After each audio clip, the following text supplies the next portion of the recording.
What if I told you that the cultural confusion we're seeing today, the loss of meaning, the breakdown of family, the rejection of truth, it isn't just random? What if it was planned intentionally over a century ago by people who wanted to dismantle everything that holds us together, our faith, our moral order, our sense of identity, even our ability to think clearly? That's what this book is all about, and that's what this series is here to uncover. We're diving into Awake Not Woke by Noelle Mering, a bold and deeply insightful Catholic author who takes us straight to the root of the modern cultural revolution. She's not just analyzing trends or venting about politics. She's exposing the spiritual, psychological, and philosophical forces that have shaped the world we're living in right now. Noelle Mering and I had the opportunity to discuss our faith and the beauty of Catholicism on the Dr. Daff Show in the episode Catholic versus Protestant Women. Here's a quick clip from one of her amazing sound bites. Be sure to check out the full video in the link down below. One of the greatest universal human temptations is to deflect from our sins, to not see them, to sort of darken our intellect to them, and to see instead everyone else's sins. And I think that action of confession, the habit of confession, forces us to not only contend with how we're living, but actually name it, say it to someone else, and it's humbling. But once we reconcile ourselves to the reality of our own feebleness and our own struggles, we look with eyes of mercy more readily upon the struggles of other people. This isn't a political book.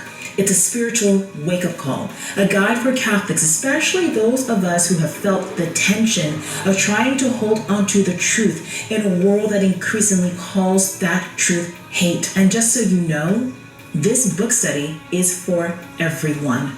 Whether you're a revert coming back to the church and trying to make sense of your past beliefs, a convert trying to see the world through a fully Catholic lens, or a faithful Catholic who's tired of hiding what you believe, this is for you.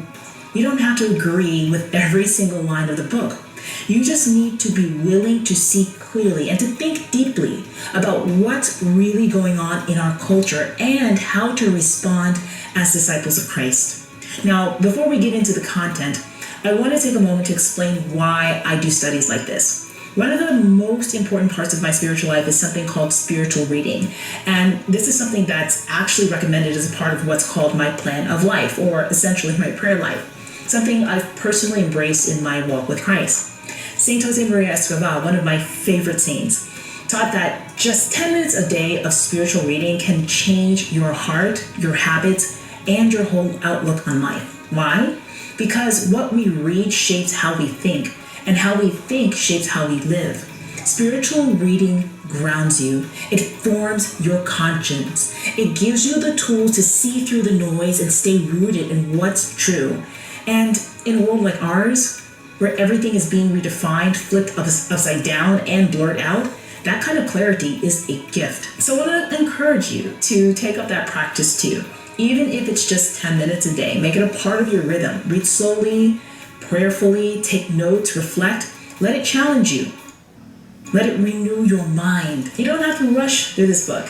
And even if you're not reading along, you can still follow everything we'll be discussing in these videos. I'll walk you through the key themes and quotes so you're never lost. But I do hope you'll grab a copy and read along when you're ready. And I just found the full unabridged audiobook version on Spotify as well. Now you might have to have a premium subscription, I'm not sure, but I'll put the link down below. So here's how this book study is going to work. I'll be releasing videos on the odd numbered chapters as public content right here on the channel.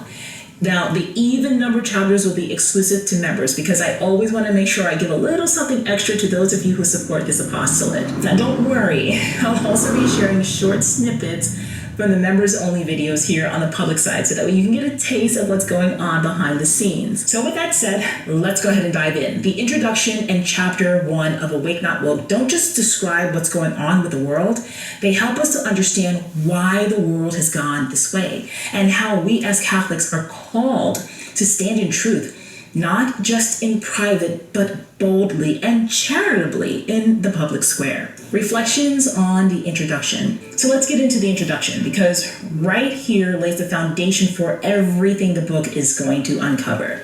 Now, if you've ever looked around at the world and thought, why does everything feel so upside down? Then What Noelle Maring lays out in these first few pages is going to hit you hard. I mean, she doesn't just describe the problems, she starts pulling at the roots. And one of the first major roots she identifies is the manipulation of language. Now, this is a theme that runs throughout the entire book, and it starts right here at the top. She writes, "A breakdown in our common understanding of words leads to a society in chaos and frustration." Think about that for a moment. That's not just some abstract philosophical statement, that's real life. We are living in a time where we don't even speak the same language anymore. Not because we've changed tongues, but because we've redefined meaning. Words no longer unite us, they divide us. And it's not just frustrating, it's destabilizing. Because if we can't even agree on the meaning of basic words, how can we ever agree on the truth they're meant to express? This is what we're up against. A world where language has been weaponized, where vocabulary has been emptied of substance and repurposed to serve ideologies. And if you can't define something clearly, you can't defend it either.